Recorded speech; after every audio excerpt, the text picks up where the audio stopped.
At what point should you sell your dream car?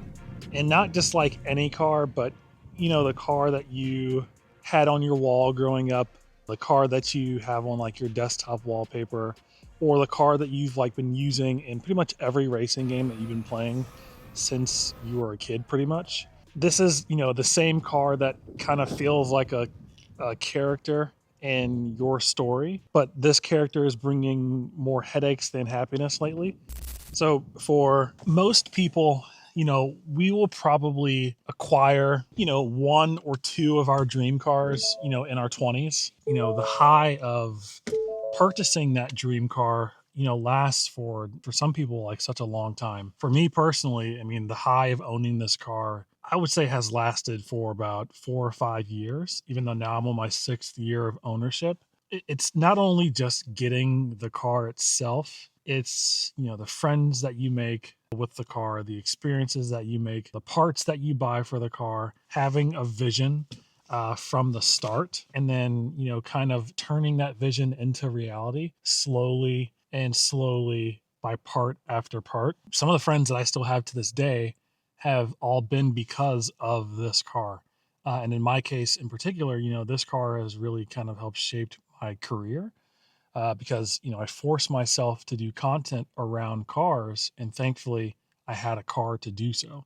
But for most people, and definitely speaking for myself, after a while, that dream car kind of becomes a burden, which sucks to say, because it's like you've fallen in love with this thing that you've always wanted since you were a kid, and you told yourself that once you bought said car, you would never get rid of it, no matter how many problems you have. As you get out of your 20s and into your 30s, you start to mature, and life starts to happen. Those same friends that you made in your earlier 20s from the car are all starting to get married and have kids, and move into houses and sell their cars and completely step away from the car game in total. That's kind of the position that I'm in now, because 95% of my friends that I have met through cars don't have cars anymore. Okay, so speaking of burdens, every burden that pretty much pertains to the 350 probably isn't a burden that relates to like every other car. I'm not even going to go down the laundry list of issues that I've had with this car. Some of the signs that may start creeping up on you for when you should sell the car: all of a sudden you don't want to take the car on road trips because you just don't trust it, or you're too afraid to drive it anywhere because you just don't know if any other problems are going to arise, or there's a sound that you just for the life of you have not been able to figure out, and it's getting worse and worse day by day. These things build up after a while.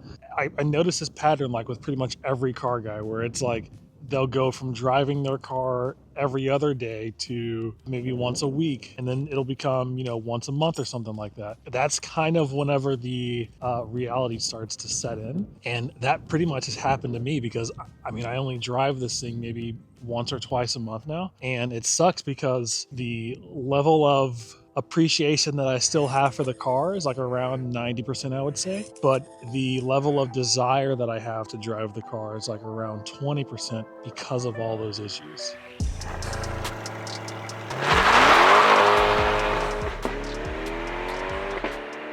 Okay, so all of that kind of leads me to the point of this whole video, which is, when do you know it's the right time to sell your car? There's really 5 solid answers to that question, and I'm just gonna really kind of just breeze through them as fast as I can. 1, because it's cold as hell out here, and 2, because it's cold as hell out here. These are like in no particular order. I would say that the first answer is when you start to become more hesitant with paying for whatever repairs that you need to pay for, or paying for whatever parts you need to buy. Like at first, there may be some repairs that you have to pay for out of pocket, but you don't mind it as much because you're still in that high of owning the car that you've always wanted. Next, I would say number 2 is when the excitement of driving that car kind of goes away. Number 3 is probably the most common one. Owning a 2-door sports car in your 20s is a lot more reasonable than owning a 2-door sports car in your 30s. So for a lot of guys, by the time they get into their 30s, a lot of their life goals change, like I mentioned before.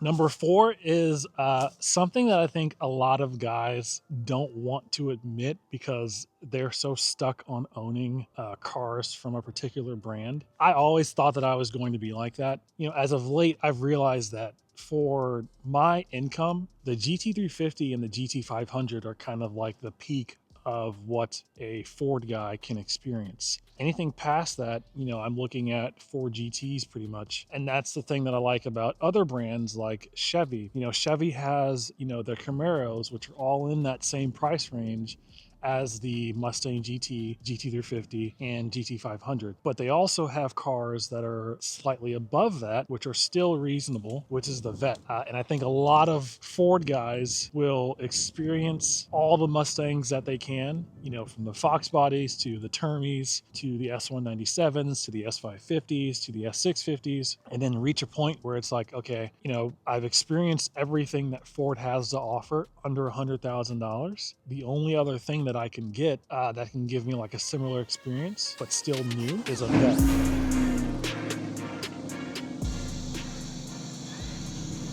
Okay, so switching gears from dream cars for a second, I want to talk about the C8 because what you guys didn't see was last week I decided to test out this car 0 to 60. Which Chevy claims that, you know, you can get 0 to 60 in less than 3 seconds. I believed it, but I wanted to test it out myself. And we actually got a 3.1, which I mean, isn't terrible, but that was on cold tires, on a cold road, in manual mode, shifting early, and I didn't use launch control. Surprisingly, well, not too surprisingly, but a lot of you guys were clowning me in the comments for that video. I mean,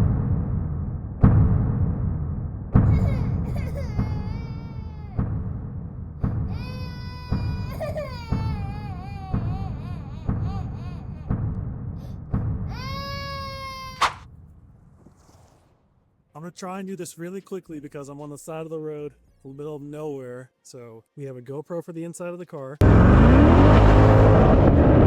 We have an official timer set on the inside of the car. We have a mic on the back of the car, and then we have this camera here. So this reading should be a lot more accurate than the last one. Let's see if we can hit that 2.9, 2.8 range like Shelby quotes.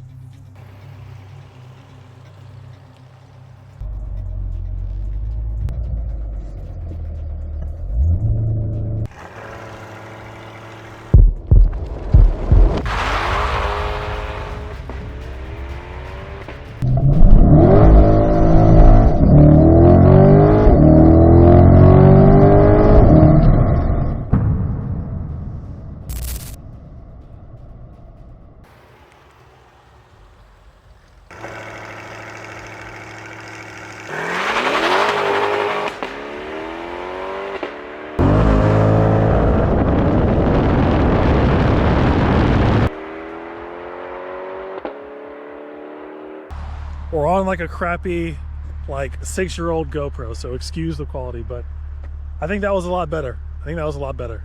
We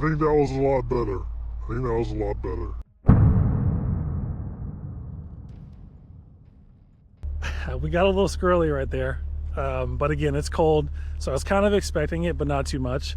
I'm pretty sure we probably lost like 2 or 3 tenths because of that little slide that we had at the beginning. But I definitely think that time was a lot faster. I'm gonna throw the actual time up here on the screen so that you guys can see. I haven't seen it yet. I have to go back into the actual screen on the car and pull the actual film that I just recorded.